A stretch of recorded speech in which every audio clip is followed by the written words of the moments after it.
If you know anything about DMC, you would know that it's the series' tight and fast-paced combat that makes this game as amazing as it is.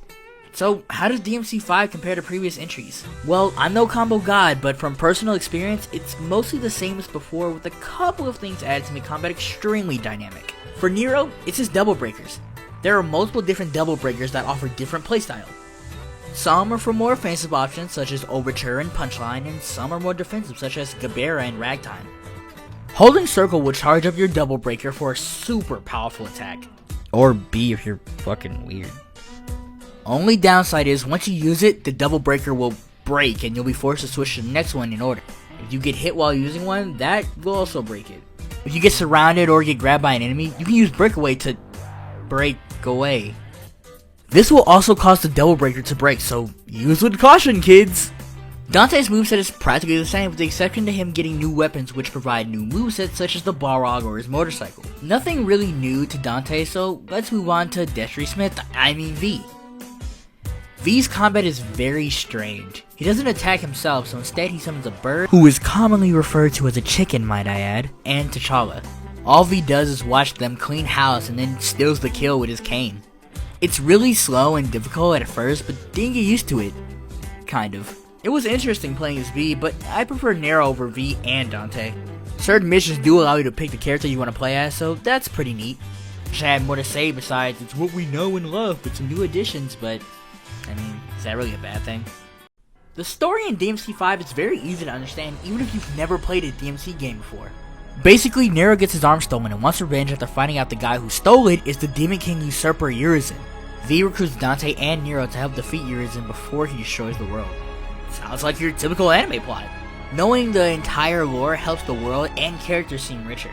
There's actually a novel for DMC5 called Before the Nightmare, and it clears up a few questions so players have that extra bit of insight. Such as what happened to Dante after DMC2, or where did Nico come from.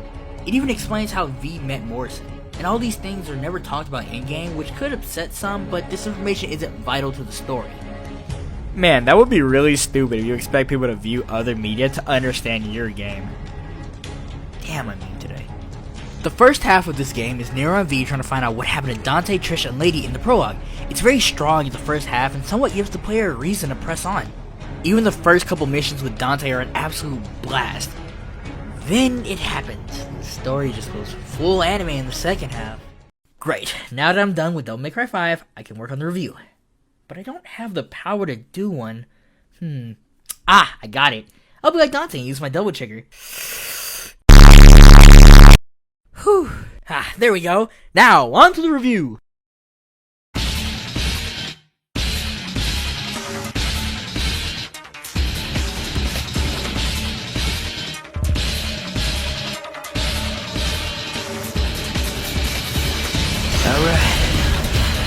Some ass. So Devil May Cry 5 is the latest installment to the Devil May Cry series that we've waited for since 2008.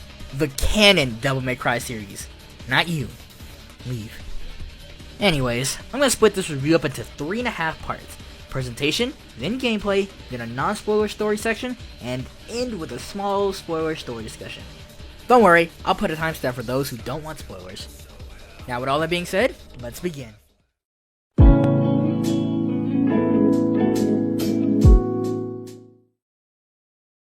The graphics in DMC5 are amazing. The developers went for a more realistic look this time around, and while most people miss the older, more anime-esque art style in previous games, I prefer the newer, more realistic style, honestly. It looks very appealing, and the animations characters have are really well done, like the run animations for Dante, Nero, and V. The environment that surrounds the player is my favorite in terms of presentation. It feels like they took the level design from DMC's Devil May Cry, yes, that one, and improved on it.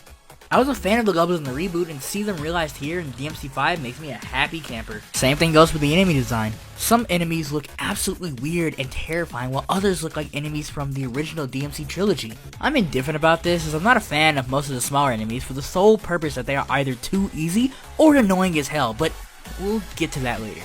The last thing I want to talk about in presentation is the actual character design.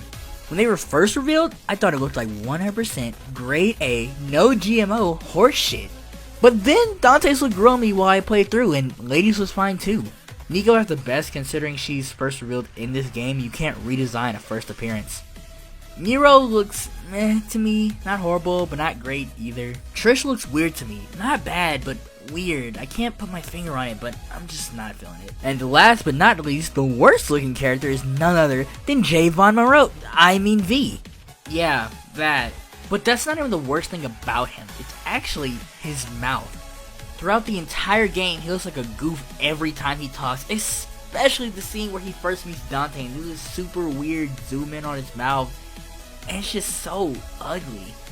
Other than that, I'm very pleased with the presentation of the game, as you can see the hard work they put into it. Devil May Cry is a series of ups and downs. For every good couple of DMC games, there's a couple of bad ones. Devil May Cry 5 tries its damnedest to make sure it doesn't end up being one of the bad ones, and it succeeds.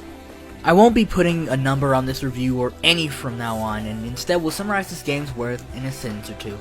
Devil May Cry 5 is a game for fans of the original DMC games, fans of DMC Devil May Cry, and newcomers who want to know what all the hype is about. It's a great game with beautiful graphics, amazing gameplay, and a satisfying ending to the Sons of Sparta saga. Aw man, my double trigger wore off. I'm sure I'll be able to activate it again soon. With that being said, always remember that devils may cry. Peace.